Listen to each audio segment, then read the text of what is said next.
آمار جالب جمعیت جهان بر اساس رنگ چشم. سلام دوستان، خیلی خوش اومدید به چنل فکت‌ها. حتما خیلیامون همیشه کنجکاو بودیم که چرا رنگ چشمامون به این رنگ در اومده، یا مثلا چرا رنگ چشمامون سبز یا آبی نیست.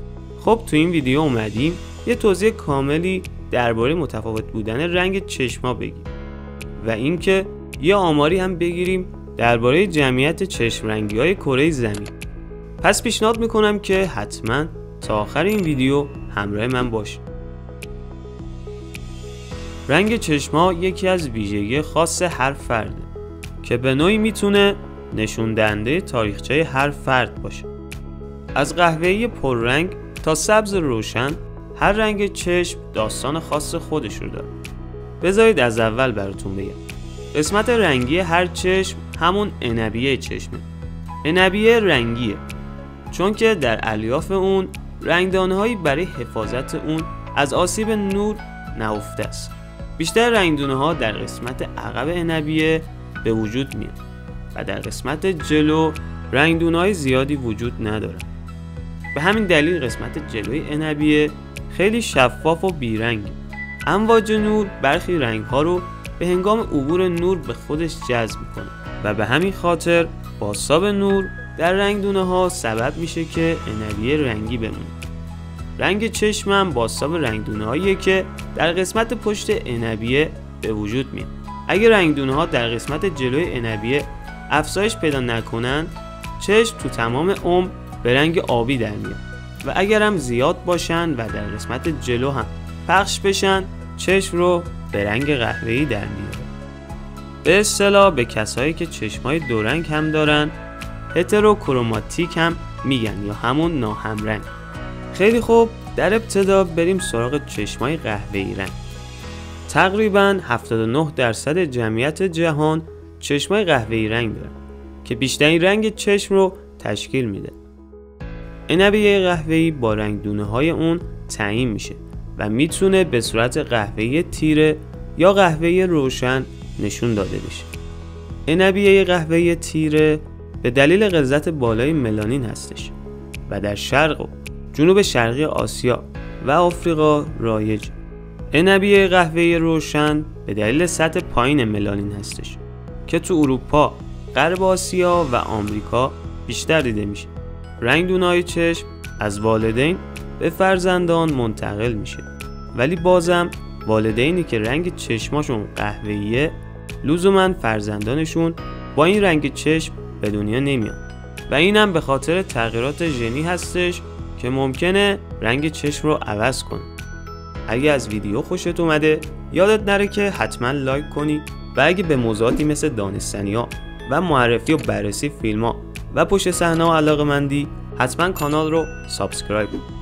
حالا بریم سراغ چشم‌های آبی رنگ. 8 تا 10% جمعیت جهان دارای چشم‌های آبی هستند. رنگدانه‌های آبی برای چشم وجود نداره و اینم به دلیل سطح بسیار پایین ملانین تو لایه‌های جلوی عنبیه هستش و تحقیقات انجام شده نشون میده که یک جهش ژنتیکی تو حدود 10,000 سال پیش اتفاق افتاده و منجر به رنگ چشمای آبی شده. این ژن که مانع از تولید ملانین توی چشم میشه میتونه به صورت ژنتیکی هم منتقل بشه و بیشترین میزان رنگ چشم آبی تو کشور فنلاند که حدود 89% رو شامل میشه. خب چشم بعدی چشم فندقی رنگ هستش. حدود 5% از جمعیت جهان دارای چشمای فندقی هست. تو چشمای فندقی مقدار ملانین در استروما متوسطه و این باعث میشه که چشم قهوه‌ای روشن و در بخشایی هم سبز یا حتی زرد به نظر برسه.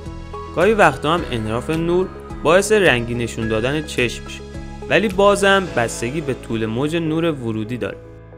بریم سراغ چشمان کهربایی. حدود 5% از جمعیت جهان دارای چشم‌های کهربایی است. رنگ چشم کهربایی به خاطر رنگدانه‌های زرده که بهش لیپوکروم هم میگن. این ماده باعث میشه که عنبیه رنگ خرمایی، مسی، زرد کمرنگ یا طلایی داشته باشه و گاهی هم ممکنه که با رنگ فندقی اشتباه گرفته بشه که گیج کننده است. ولی این رنگ چشم تو انسان‌ها خیلی معمول نیست و تو پرندگان و ماهی‌ها بیشتر دیده میشه. خب برسیم به رنگ چشم‌های سبز. تنها حدود 2% از جمعیت جهان چشم‌های سبز رنگ دارن. چشم سبز نتیجه سطح خیلی پایینی از ملانینه و زمانی که نور وارد چشم میشه بخش زیادی از اون توسط سلولای رنگدونه دار جذب میشه و ذرات درون استروما هم که نور آبی تولید میکنه رو پراکنده میکنه و بالاخره نور آبی بعد از ترکیب با نور قهوه‌ای ملانین به رنگ سبز تبدیل میشه. این رنگ چشم تو مرکز و غرب و شمال اروپا رایجه. چشمای بعدی چشمای خاکستری رنگ هستش. چشمای خاکستری رنگ گاهی اوقات با رنگ چشمای آبی روشن اشتباه گرفته میشن و واقعا گیج کننده است. این رنگ چشم هم مثل رنگ چشمای آبی به خاطر سطح بسیار پایین ملانین تو لایه‌های جلویی عنبی است، ولی در کل ذخیره کلاژن بیشتری تو ناحیه استروما دارن و مانع دیده شدن رنگ آبی میشن. بعضی وقتا هم مقدار کمی رنگ زرد یا قهوه‌ای دیده میشه. چشمای خاکستری رنگ تو شمال و غرب اروپا بیشتره. چشمای بعدی چشمای قرمز یا بنفش هستش. افرادی که زال هستن اغلب چنین چشمایی هم دارن. این رنگ به خاطر سطح بسیار پایین یا اصلا نبودن ملانین که اجازه میده رگ‌های خونی به راحتی دیده بشه. افرادی که این رنگ چشما رو دارن خیلی کمیاب و نادرن. و تو دسته آخرم همون هتروکرومی ها یا ناهمرنگ که اول ویدیو هم گفتم هستن. این یه مدل نادره که فرد دارای دو رنگ چشم متفاوته. هتروکرومی زمانی مشاهده میشه که دو عنبیه رنگ‌های کاملا متفاوتی رو نشون بده. در آخر هم یه نمودار کاملی از آمار جمعیت جهان بر اساس رنگ چشم رو مشاهده میکنه.